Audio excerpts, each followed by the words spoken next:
Caro babbuccio, caro papà, c'ho solo un anno e non saccio parlare, ma se capissi quello che penso, ti accorgeresti che sei un po' stronzo.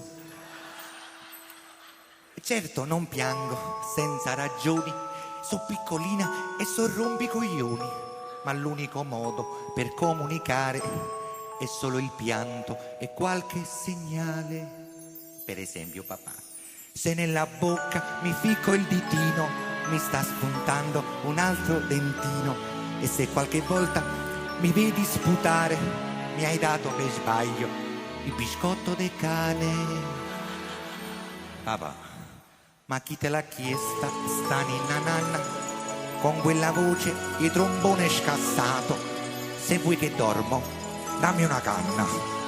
Chi ha avuto, chi ha ratarato. Caro babbuccio, caro papà, c'ho solo un anno e non saccio parla', ma non serve a zingara, pan di vina, che sta incazzata per colpa di mamma. E mo te lo spiego, papà.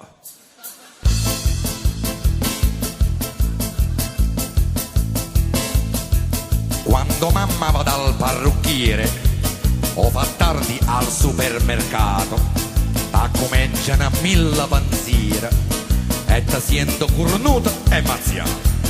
Poi la notte comincia la danza e mi trema la culla e la stanza. Tu che gridi, ti prendo, e mamma che sto spirando, mo vengo. Io volessi sapere dove andate, tu e mamma senza neanche il pigiama, e ho paura che poi mi lasciate con la nonna che va a befare. Caro babbuccio, caro papà, ma sono scucciato, vatta a cucà, che mo ti canto la ninna nanna finché non torna la zoccole mamma.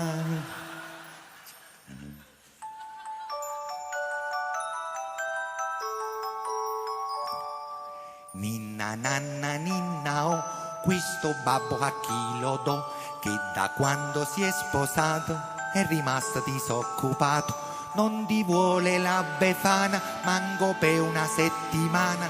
Figuriamoci l'uomo nero se ti tiene un anno intero, e perciò maledizione per levarti un po' davanti. Non c'è altra soluzione che pregare tutti i santi. Pregherò Sant'Agostino che non vedi lo scalino, con la spinta di San Pasquale gli agareva tutti i scala. Santa Chiara e Santa Scura, una piccola frattura, e decide San Gastone se la tibia o il perone. Pregherò Santa Costanza che ti prenda l'ambulanza, e poi chiedo a San Donato che tu sia ricoverato. Pregherò Santa Lucia che ti mettono in corsia, e che aiuti Sant'Agnese.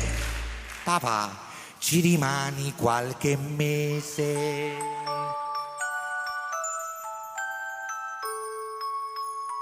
E te le va un'ansia.